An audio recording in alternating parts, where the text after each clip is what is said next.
ଏ ପାତାଳ ଭବନକୁ ଆଗମନ କରୁଛନ୍ତି। କଣ ପ୍ରଣାମ ଗ୍ରହଣ କରନ୍ତୁ ମହାରାଜ। ଦ୍ୱିତୀୟ ପାଣ୍ଡବ ଅର୍ଜୁନ। ଆପଣ ଧର୍ମରାଜ ଯୁଧିଷ୍ଠିରଙ୍କ କନିଷ୍ଠ ଭ୍ରାତା ଅର୍ଜୁନ, ଯଦୁପତି କୃଷ୍ଣଙ୍କ ସଖା ଅର୍ଜୁନ। ବା କି ଭାଗ୍ୟ ମୋର, ଧନ୍ୟ ହେଲି ମୁଁ, ଧନ୍ୟ ହେଲା ଏ ପାତାଳ ଭୁବନ। ତେବେ କୁହେ ଅର୍ଜୁନ, କି କାରଣେ ଆଗମନ କରିଅଛ ଏ ପାତାଳ ଭୁବନ? କୁହ ହେ ଅର୍ଜୁନ, କିମ୍ପା ଆଗମନ କରିଅଛ ନାଗପୁରେ? হে বন্ধু নন্দন, কিবা প্রয়োজন বাসুকির দরবারে?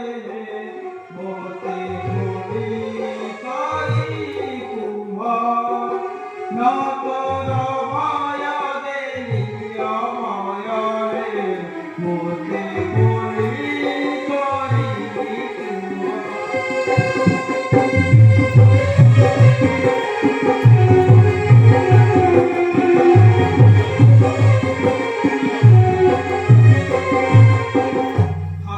যুধিষ্ঠির ভ্রাতা হে আমর, আমর জননী কুন্তি।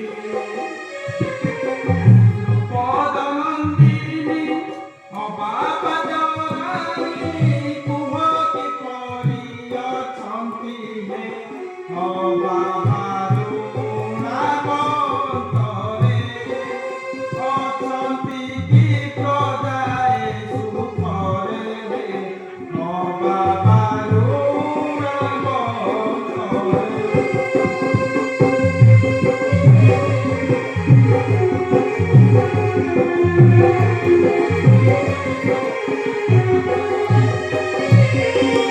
অছন্তি কি পরি প্রভু বংশীধারী, বড় ভাই বড় রাম। আসু অছন্তি কি দর্শন বিলাসে, মধু মঙ্গল সুধাম রে অবারাই বিনোদিনী। ললিতা বিশাখা সখী বেনিয়ে অবারাই বিনোদিনী।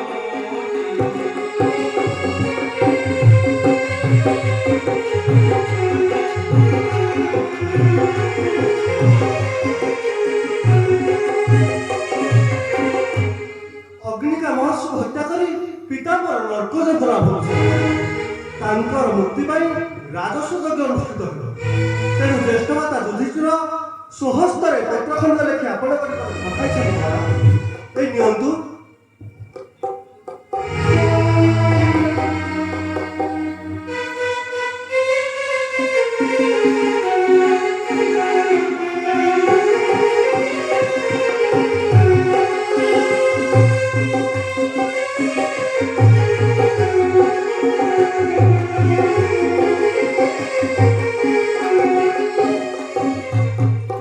ମୁଁ ଧର୍ମରାଜଙ୍କର ନିମନ୍ତ୍ରଣକୁ ସାଦରେ ଗ୍ରହଣ କରୁଛି ଅର୍ଜୁନ, କିନ୍ତୁ ମୁଁ ଯେ ନିରୁପାୟ।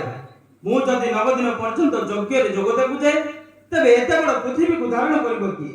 କିଏ ଏହି ଗୁରୁ ଦାୟିତ୍ୱ ବହନ କରିବ? ମୁଁ ଏହି ଧନୁହଳରେ ପୃଥିବୀକୁ ଧାରଣ କରିବି ମହାରାଜ। ଆପଣ ସେଥିପାଇଁ ଚିନ୍ତା କରନ୍ତୁ ନାହିଁ। ଯଜ୍ଞରେ ଆପଣଙ୍କ ଉପସ୍ଥିତି ଆମର ଏକାନ୍ତ କାମ୍ୟ। ଆପଣ ଭାରତ ବର୍ଷରୁ ଫେରିବା ପର୍ଯ୍ୟନ୍ତ ମୁଁ ଏହି ପୃଥିବୀକୁ ଧାରଣ କରିବି। ମୁଁ ଜାଣେ ଅର୍ଜୁନ, ତୁମେ ହିଁ ଏତେ ବଡ଼ ଗୁରୁ ଦାୟିତ୍ୱ ବହନ କରିପାରିବ। ଆରେ କେ ଅଛ ରେ? ରାଜକୁମାରୀ ସନ୍ଧ୍ୟାକୁ ମୋର ଆଦେଶ ଜଣା।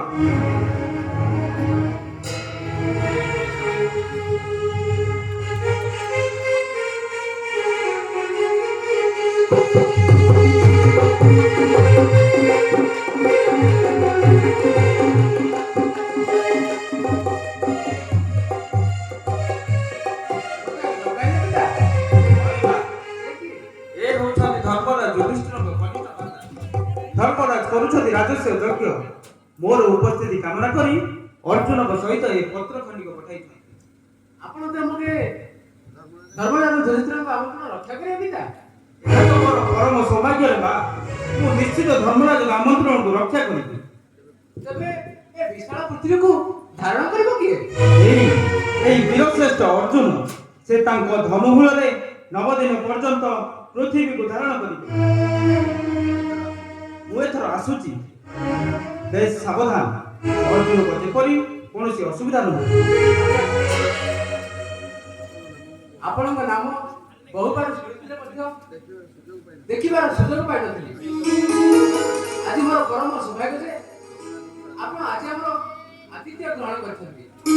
ଆପଣଙ୍କ ନାମ ଶୁଣିଲେ କିପରି? ଯଦୁପତି କୃଷ୍ଣ ଯାହାଙ୍କର ସଖା, ଦ୍ରୁପଦ ରାଜନନ୍ଦିନୀ ଯାହାଙ୍କର ଅଙ୍ଗଲକ୍ଷ୍ମୀ, ସେ ଭଗବାନ ଅର୍ଜୁନଙ୍କ ନାମ ପୁଣି ନ ଶୁଣିছে କିଏ? ମୁଁ ମଧ୍ୟ ଆପଣଙ୍କ ଦର୍ଶନ ପାଇଁ ନିଜକୁ ଧନ୍ୟ ମନେ କରୁଛି। ମୋର ବିଶ୍ୱାସ ନଥିଲା ନାଗକନ୍ୟା ମାନେ ଏତେ ସୁନ୍ଦରୀ ବୋଲି। ଛାଡ଼ନ୍ତୁ, ମୋ ରୂପର ପ୍ରଶଂସା ନ କରି ଆପଣ ଏବେ ଅନ୍ତପୁରକୁ ଚାଲନ୍ତୁ। ମୁଁ ନୀରବ ରହିଲେ ଯେ, କୁହନ୍ତୁ। ମୁଁ ଆପଣଙ୍କୁ ଗୋଟେ ଗୋପନ କଥା କହିବାକୁ ଚାହେଁ। ସନ୍ଧ୍ୟା, ହଁ ଅର୍ଜୁନ, ମୁଁ ଆପଣଙ୍କୁ ଭଲ ପାଏ। ସନ୍ଧ୍ୟା, ତେଣୁ ଆପଣ ମୋତେ ବିବାହ କରିବାର ପ୍ରତିଶ୍ରୁତି ଦିଅନ୍ତୁ। ପାତାଳର ନାଗକନ୍ୟା କୁହନ୍ତୁ, ମର୍ତ୍ତ୍ୟର ମାନବ ସହ ବିବାହ କଣ ସମ୍ଭବ?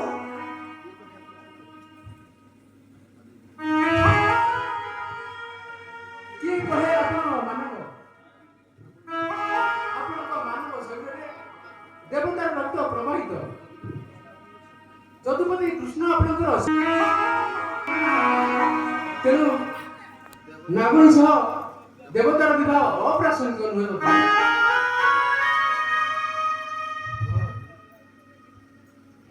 କୁହ ଅର୍ଜୁନ,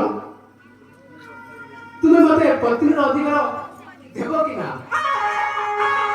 ତୁମ କଥାରେ ଏକମତ ସନ୍ଧ୍ୟା, କିନ୍ତୁ ମହାରାଜ ବାରଣାବନ୍ତ ଫେରିବା ପର୍ଯ୍ୟନ୍ତ ଆମକୁ ଅପେକ୍ଷା କରିବାକୁ ପଡ଼ିବ। ବେଶ, ପିତା ଫେରିବା ପର୍ଯ୍ୟନ୍ତ ମୁଁ ଅପେକ୍ଷା କରିବି। ଆସ ସନ୍ଧ୍ୟା।